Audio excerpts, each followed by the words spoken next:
उजागर हुए धोखे। हलचल भरे शहर के बीचों बीच, जहां ऊंची ऊंची गगनचुंबी इमारतें आसमान चूमती थीं और हर दिन लाखों कहानियां सामने आती थीं, वहां एक साधारण किताबों की दुकान थी। एनिग्मा बुक्स एल्म स्ट्रीट के कोने पर खड़ी थी। इसका फीका चिन्ह बमुश्किल राहगीरों का ध्यान खींच रहा था। फिर भी जो लोग अंदर गए, उन्हें अपनी कल्पना से भी परे आश्चर्य हुआ। किताबों की दुकान का मालिक एवलिन नाम की एक रहस्यमय महिला थी। उसके आबनूस बालों और आंखों में चांदी की धारियां, जो सदियों के रहस्यों को समेटे हुए लगती थीं, उसने रहस्य की एक हवा छोड़ी जो उसके रास्ते में आने वाले किसी भी व्यक्ति को चकित कर देती थी। हालांकि यह एवलिन स्वयं नहीं थी जिसने एनिग्मा बुक्स को वास्तव में मनोरम बनाया, यह वह किताबें थीं जिन्हें उसने संकलित किया था। साधारण दिखने वाले पेपर बैग की पंक्तियों के भीतर ऐसे उपन्यास छिपे हुए थे जिनमें कथानक इतने भ्रमित करने वाले थे कि उन्होंने पाठकों को वास्तविकता पर सवाल उठाने पर मजबूर कर दिया। ये पुस्तकें एक गुप्त संग्रह थीं, जो केवल सबसे वफादार ग्राहकों को ही ज्ञात थीं, जिन्हें द इंटरेस्टिंग सेक्शन तक पहुंच प्रदान की गई थी। ऐसा ही एक ग्राहक था डैनियल, एक युवक जिसे पहेलियां पढ़ने का शौक था और उसकी अतृप्त जिज्ञासा थी। संयोगवश उसकी नज़र एनिग्मा बुक्स पर पड़ी। उसकी अलमारियों का पता लगाने की एक अकथनीय इच्छा ने उसे खींच लिया। एवलिन ने लोगों को पढ़ने की अपनी अद्भुत क्षमता के साथ डैनियल में एक दयालु भावना को पहचाना और चुपचाप द इंटरेस्टिंग सेक्शन के अस्तित्व का खुलासा किया। एक बरसात की दोपहर, डैनियल ने खुद को किताबों की दुकान के मंद रोशनी वाले कोने में पाया, जो किताबों से घिरा हुआ था जो उसे आकर्षित कर रही थी। उन्होंने द लेबिरिंथ ऑफ लाइज शीर्षक से एक किताब चुनी और एक घिसी पिटी कुर्सी पर बैठ गए। पुराने कागज और चमड़े की गंध उन्हें घेर रही थी। जैसे ही डैनियल ने पन्नों को खंगाला, वह भूल भुलैया वाले कथानकों और जटिल पात्रों की दुनिया में पहुंच गया। कहानी मार्कस पर आधारित है, जो धोखे की परतों के भीतर छिपी सच्चाई को उजागर करने की अद्भुत क्षमता रखने वाला एक जासूस था। एक लापता कलाकृति की खोज में मार्कस ने खुद को पीढ़ियों तक फैले झूठ के जाल में उलझा हुआ पाया। कथा अतीत और वर्तमान के बीच निर्बाध रूप से स्थानांतरित हो गई, जो उन पात्रों के भाग्य को आपस में जोड़ती है जो अलग अलग दुनिया के लगते थे। सुराग ब्रेडक्रम की तरह बिखरे हुए थे, और जैसे ही डैनियल ने अपनी यात्रा पर मार्कस का पीछा किया, उसने महसूस किया कि वह जटिल पहेली का हिस्सा बन गया है। जैसे ही डैनियल ने द लेबिरिंथ ऑफ लाइज के पन्ने देखे, दिन रात में बदल गए। किताबों की दुकान के बाहर की उसकी दुनिया धुंधली हो गई। उसकी जगह एक रहस्य का आकर्षण आ गया, जो ऐसा लगता था कि उसका अपना एक जीवन है।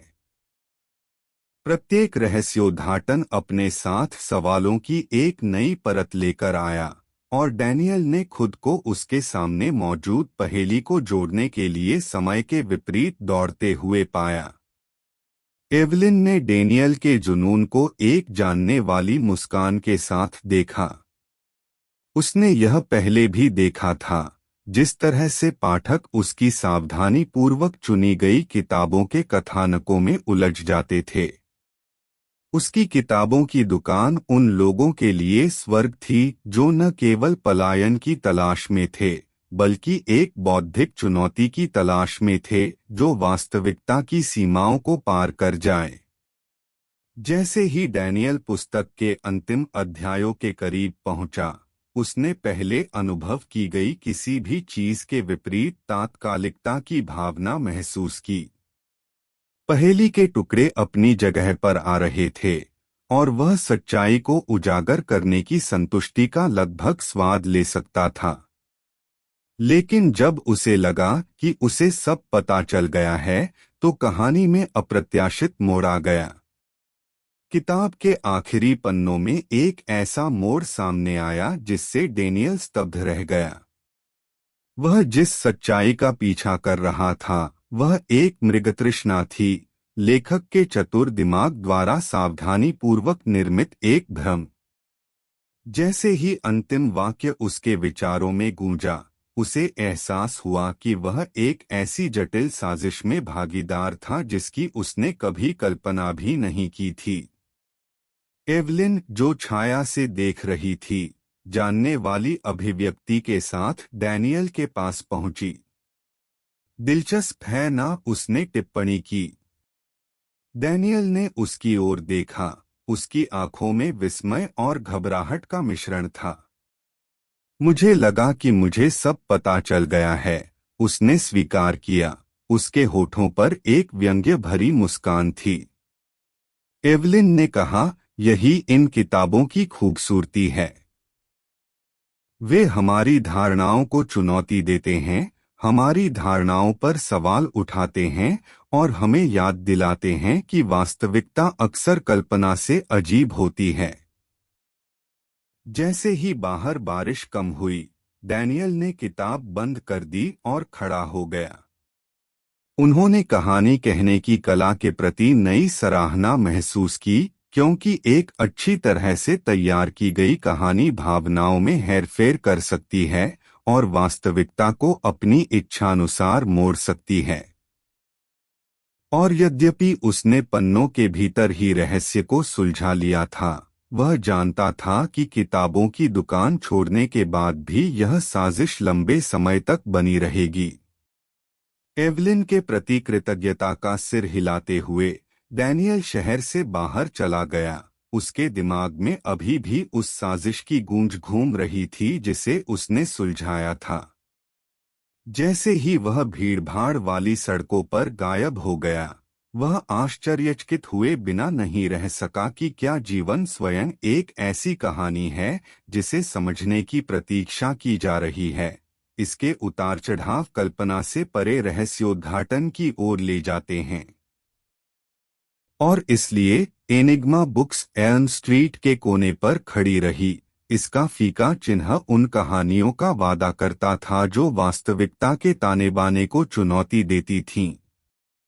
जब तक जिज्ञासु मन किसी रहस्य के रोमांच की तलाश में रहेंगे, एवलिन की किताबों की दुकान उन लोगों के लिए एक अभयारण्य बनी रहेगी जो दिलचस्प कथानकों और उनके भीतर मौजूद रहस्यों के आकर्षण की ओर आकर्षित होते हैं।